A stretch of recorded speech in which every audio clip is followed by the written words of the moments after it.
Assalamualaikum warahmatullahi wabarakatuh. Kami dari kelompok 4 akan mempresentasikan tentang Memahami konsep mekanisme penentuan harga di pasar, koefisien elastisitas, dan penetapan harga oleh pemerintah. Jangan lupa saksikan presentasi kami. Assalamualaikum warahmatullahi wabarakatuh. Yang terhormat Bapak Ahmad Yasin SPD MSI selaku dosen pengampu pengantar teori ekonomi, dan teman-teman sekalian yang sudah berkenan untuk menonton dan mendengarkan presentasi dari kelompok kami. Sebelumnya, izinkan memperkenalkan diri, saya Dea Supriyatna selaku moderator dari kelompok 4. Baik, langsung saja pada materi yang pertama, yaitu menjelaskan mekanisme pembentukan harga di pasar oleh Tegar Aularonallah. Di sini saya akan menjelaskan mekanisme pembentukan harga pasar. Untuk mekanisme ini ada dua konsep, yaitu satu konsep pasar dan juga mekanisme harga adil. Untuk yang pertama, konsep pasar. Pasar dalam pengertian ilmu ekonomi adalah pertemuan antara penjual dan pembeli. Dalam pengertian ini, pasar bersifat interaktif. Adapun mekanisme pasar adalah proses penentuan harga berdasarkan pertemuan antara permintaan dan penawaran sehingga mencapai suatu keseimbangan harga. Yang kedua yaitu mekanisme harga adil. Mekanisme harga adil adalah proses yang berjalan atas dasar pasar menarik antara konsumen dan pembeli. Definisi ini juga bisa diambil dari konsep Aquinas yang mendefinisikan dengan harga kompetitif nasional, yaitu harga yang berada dalam persaingan nasional. Untuk hal yang menyebabkan ketidakseimbangan harga adalah yang pertama yaitu rekayasa permintaan. Rekayasa ini diakibatkan oleh agama karena penjual bekerjasama dengan orang lain. Yang kedua, rekayasa penawaran. Suatu kegiatan bisa dikatakan rekayasa penawaran apabila tiga hal ini terpenuhi. Yang pertama, adanya kelangkaan suatu barang. Yang kedua, harga tersebut. Yang kedua, memasang harga yang lebih tinggi dibandingkan dengan harga sebelumnya. Yang ketiga, mengambil keuntungan yang lebih tinggi sebelum tindakan pertama dan kedua dilakukan. Yang ketiga, ada penipuan. Kondisi ini apabila penjual dan pembeli mempunyai informasi yang sama tentang barang yang akan diperjualbelikan. Apabila salah satu pihak tidak mempunyai informasi seperti yang dimiliki oleh pihak lain, maka salah satu pihak akan merasakan dirugikan. Untuk yang keempat ada regulasi harga. Regulasi harga adalah pelaporan terhadap harga yang dilakukan oleh pemerintah. Regulasi ini bertujuan untuk memelihara kejujuran dan keadilan. Untuk selanjutnya ada kelebihan dan kekurangan mekanisme harga pasar. Untuk kelebihannya itu ada tiga. Yang pertama, memberikan informasi jumlah permintaan. Yang kedua, mempunyai sifat yang adil kepada produsen dan konsumen. Yang ketiga, memicu perkembangan usaha. Untuk kekurangannya yaitu satu, kebebasan ekonomi, resiko adanya monopoli, dan juga tidak stabilnya kegiatan ekonomi. Untuk itu sekian materi yang bisa saya sampaikan. Terima kasih. Lalu materi yang selanjutnya itu menjelaskan koefisien elastisitas oleh Dimas Putra Syabana. Assalamualaikum warahmatullahi wabarakatuh. Di sini saya akan menjelaskan materi tentang koefisien elastisitas. Koefisien elastisitas adalah derajat perubahan kuantitas yang dipindah ketika harga suatu produk berubah 1%. Untuk penjelasan lebih detailnya yaitu ukuran seberapa besar fluktuasi nilai suatu variabel akibat perubahan variabel lainnya. Misalnya Y adalah variabel terikat dan X adalah variabel bebas, maka nilai Y akan berubah seiring dengan naik atau turunnya nilai X. Dalam ilmu ekonomi ada 4 jenis elastisitas ekonomi, yaitu elastisitas permintaan, elastisitas harga penawaran, elastisitas pendapatan, dan elastisitas silang. Namun untuk memahami koefisiennya, fokusnya adalah pada elastisitas permintaan. Suatu produk dikatakan elastis harga jika permintaan terhadap produk tersebut meningkat saat harga turun atau turun saat harga naik. Sebaliknya, jika perubahan harga mengakibatkan perubahan permintaan suatu produk secara signifikan atau tidak sama sekali, maka produk tersebut dianggap tidak elastis terhadap harga. Selanjutnya yaitu interpretasi koefisien. Hukum permintaan menyatakan bahwa perubahan harga suatu produk akan menyebabkan perubahan permintaan produk tersebut. Mari kita bahas 5 penafsiran koefisiennya yang berbeda. Kasus 1, jika E sama dengan 0, maka koefisien elastisitas adalah 0 ketika perubahan harga tidak mempengaruhi permintaan produk. Yang kedua, kasus 2, jika E lebih kecil daripada 1, yaitu jika persentase kenaikan atau penurunan permintaan suatu produk relatif lebih kecil dibanding perubahan harga produk tersebut, maka permintaan terhadap produk tersebut bersifat inelastisitas terhadap harga. Yang ketiga yaitu E sama dengan 1, jika koefisiennya 1, maka permintaan terhadap produk tersebut berubah dengan laju yang sama dengan perubahan harga. Yang keempat, E lebih besar daripada 1, yaitu permintaan suatu produk meningkat atau menurun secara signifikan sebagai respon terhadap perubahan harga terkecil.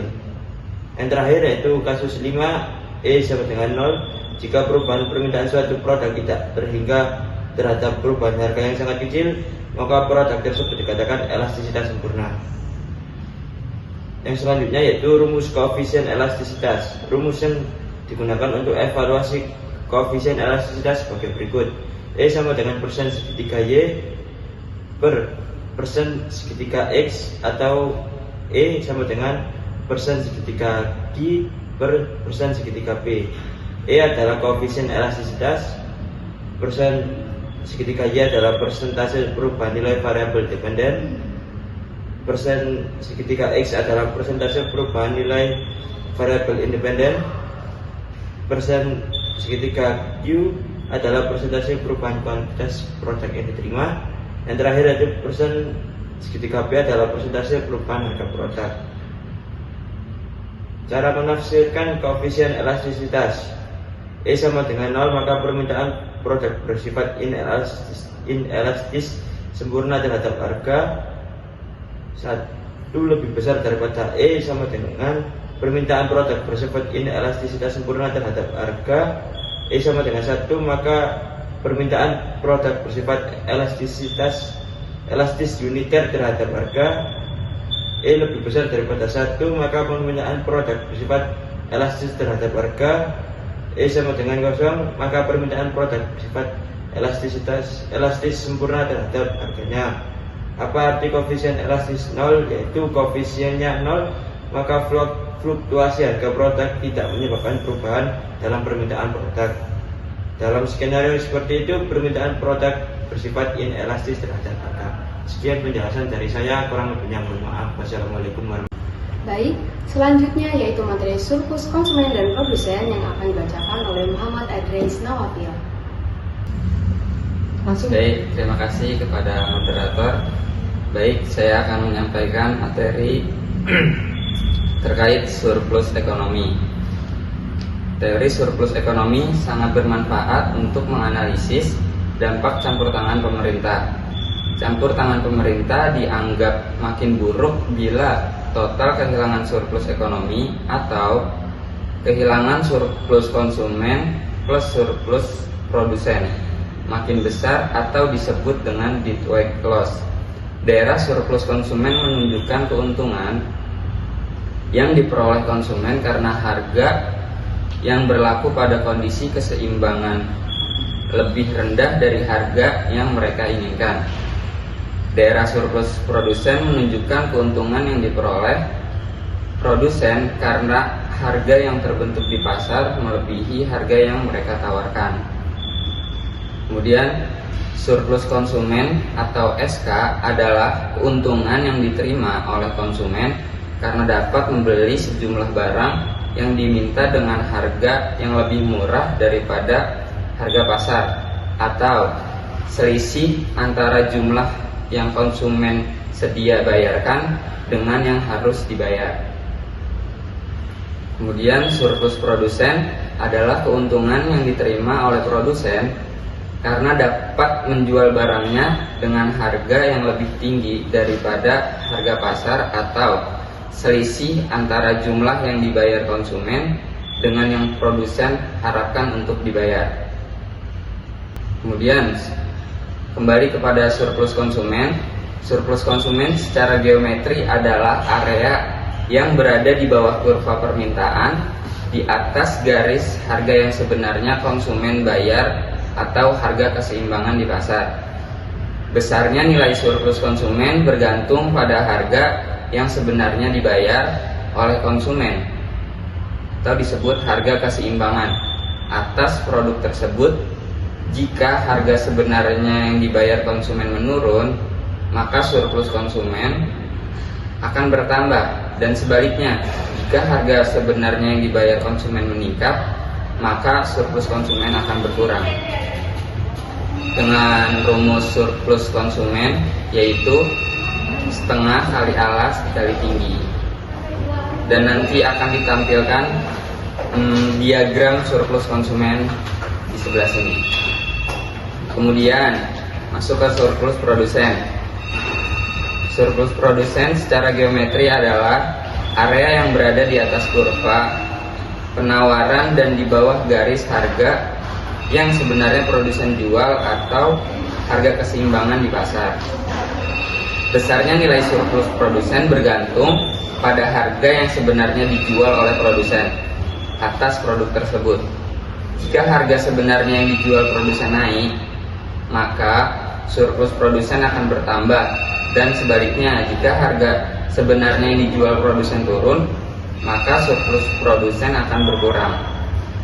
Dengan surplus produsen dengan rumus setengah alas dikali tinggi yang nanti akan ditampilkan diagramnya di sebelah sini. Perbedaannya pada arsiran surplus produsen dan surplus konsumen antara atas dengan bawah. Sekian yang bisa saya sampaikan. Terima kasih atas perhatiannya. Baik, materi yang selanjutnya yaitu hukum harga dan keseimbangan yang akan disampaikan oleh Dwi Agustin Susilowati. Terima kasih kepada moderator. Saya akan melanjutkan materi yaitu hukum harga dan keseimbangan baru. Hukum harga dan keseimbangan. Harga keseimbangan adalah titik di mana jumlah barang yang diminta sama dengan jumlah barang yang ditawarkan. Dengan mewujud dari interaksi antara kurva penawaran dan permintaan di pasar, proses terbentuknya keseimbangan harga terjadi melalui tawar-menawar antara penjual dan pembeli yang dipengaruhi oleh hukum penawaran dan permintaan. Hukum permintaan itu sendiri adalah ketika harga turun, jumlah permintaan meningkat. Begitu sebaliknya, jika harga naik, permintaan akan menurun. Hukum penawaran yaitu sebaliknya, ketika harga meningkat, jumlah penawaran juga meningkat. Jika harga turun, penawaran pun akan menurun. Proses pembentukannya keseimbangan yaitu ketika keseimbangan pasar tercapai ketika harga produk yang diminta konsumen sama dengan harga yang ditawarkan produsen. Jika ada kelebihan permintaan, permintaan lebih besar dari penawaran. Harga akan naik. Jika ada kelebihan penawaran, penawaran lebih besar daripada permintaan, harga akan turun. Contoh perubahan keseimbangan yaitu pertama, peningkatan persyaratan. Misalnya, jika permintaan meningkat tanpa perubahan dalam penawaran, harga keseimbangan akan naik dan kuantitas keseimbangan juga akan meningkat. Yang kedua, ada peningkatan penawaran. Jika penawaran meningkat sementara permintaan tetap, harga keseimbangan akan turun dan kuantitas keseimbangan akan meningkat. Keseimbangan baru di pasar selalu bergantung pada perubahan faktor-faktor eksternal yang mempengaruhi penawaran dan permintaan. Baik, materi yang terakhir yaitu menjelaskan kebijakan penerapan harga oleh pemerintah yang akan dibacakan oleh Amelia Aprilianti. Baik, terima kasih kepada moderator. Materi selanjutnya adalah kebijakan penerapan harga oleh pemerintah. Kebijakan ini adalah keputusan manajemen untuk menentukan harga barang atau jasa yang akan dijual. Kebijakan ini merupakan salah satu cara untuk mendapatkan keuntungan maksimal dan berbagai manfaat lainnya. Lalu kebijakan penerapan harga ada 3, penerapan harga di atas harga pesaing, penerapan harga di bawah harga pesaing, mengikuti harga pesaing. Lalu selanjutnya adalah pemerintah dapat menerapkan harga secara langsung dan tidak langsung. Contohnya secara langsung adalah biasanya harga ini ditetapkan secara transparan di pasar, baik melalui label harga di toko fisik maupun harga yang ditampilkan di situs web. Lalu yang tidak secara langsung adalah beberapa strategi harga tidak langsung melibatkan diskon, paket bidding atau penawaran promosi. Mungkin itu saja materi yang saya sampaikan. Terima kasih. Baik, yang selanjutnya yaitu pembacaan kesimpulan, yaitu pemahaman mekanisme pembentukan harga di pasar adalah kunci dalam ekonomi, karena harga mencerminkan interaksi antara penawaran dan permintaan. Konsep elastisitas harga penting untuk memahami seberapa responsif kuantitas yang diminta atau ditawarkan terhadap perubahan harga. Selain itu, penetapan harga oleh pemerintah menjadi alat penting untuk mengatasi ketidakseimbangan pasar, seperti dengan menetapkan harga maksimum atau minimum. Dengan memahami ketiga aspek ini, yaitu mekanisme harga, elastisitas, dan intervensi pemerintah, kita dapat menganalisis dinamika pasar dan dampaknya terhadap masyarakat secara lebih mendalam.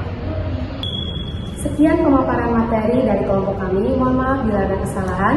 Wassalamualaikum warahmatullahi wabarakatuh.